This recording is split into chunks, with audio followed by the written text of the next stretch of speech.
বন্ধুরা ফাইনালি মানে আমি আছি কার্বি আলং এটা পাতলা রিক্সা করে কয় জায়গাটার নাম তো এখানে মানে ব্রেক মারলাম তে আমার মালটা যাবো যেমন ওখা এন থেকে কয়শো কিলোমিটার তা তো জানি না তে একটা ড্রাইভারে খোঁজ করবো তে ড্রাইভারটা কি উত্তর দেয় তে আজকে যেমন ফার্স্ট লোড করছি ওখা যামু কোকলা আছে আমার 9 টন তে গাড়ি সেনে মানে ব্রেক মারছি ইঞ্জিন অল্প ঠান্ডা করতেছি তে যাই হোক আপনারা পাশে থাকেন তে ড্রাইভারটা খোঁজ করি তো ড্রাইভার ভাই তুমি কেবল আইলাও হ্যাঁ ভাই আমি সবাই এলাম। ও তো যাই আমার ওখার মাল আছে হ্যাঁ কোকালা লোড করছি মানে 10 টন মাল রাস্তা মানে কিরকম তা তো আমি জানি না তা তো তুমি ওখা গেছিলাম কি ওখা তো আমি যাওয়ার টিপে আমি ঘুরে এলাম। দাওয়াটা গেছিলাম তাতে রাস্তা তো ভাই এমনি ভালো বুঝছাও, কিন্তু সিঙ্গেল রাস্তা ব্যাক করে তোমার টার্নিং ঘোরা লাগে বুঝছো, আবার খাতারনাক রাস্তা পুরা সিঙ্গেল আমি তো যাই ফাইসে গেছিলাম, গান আমার কষ্ট করে ভাই যাই লাগবে। তা আমার গাড়ি হচ্ছে 22 ফুটি এই যে গাইস এই যে আমার গাড়ি হলো 22 ফুটি তে 22 ফুটি টার্নিং নিব না 22 ফুটি টার্নিং নিব তোমার, তাও ব্যাক করে লাগবে। আমার তো 24 ফুটি নিয়ে আরো মানে জুলুমে পড়ে গেছিলাম মানে। তোমারটা 24 ফুট নিয়ে তা মানে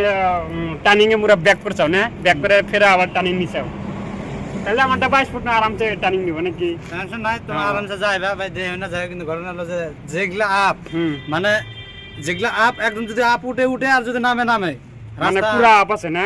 হ্যাঁ যাই হোক মানে আপ দেয়া তো ডরাই না, ড্রাইভার যদি হইছি মানে আপ দেয়া ভয় খাই না। তো গাইস যাই হোক মানে ওখার মালটা যেমন খালি ডেলি করে আমি ফেরা আবার মানে গোলাঘাট দিয়ে ঢুকমু, তো গোলাঘাট দিয়া কাজিরঙা দিয়া ডাইরেক্ট গুয়াহাটিয়া বাড়াই আসবো আর কি। তো বন্ধুরা যদি ভিডিওটা যদি ভালো লেগে থাকে তাহলে শেয়ার করে দিয়েন।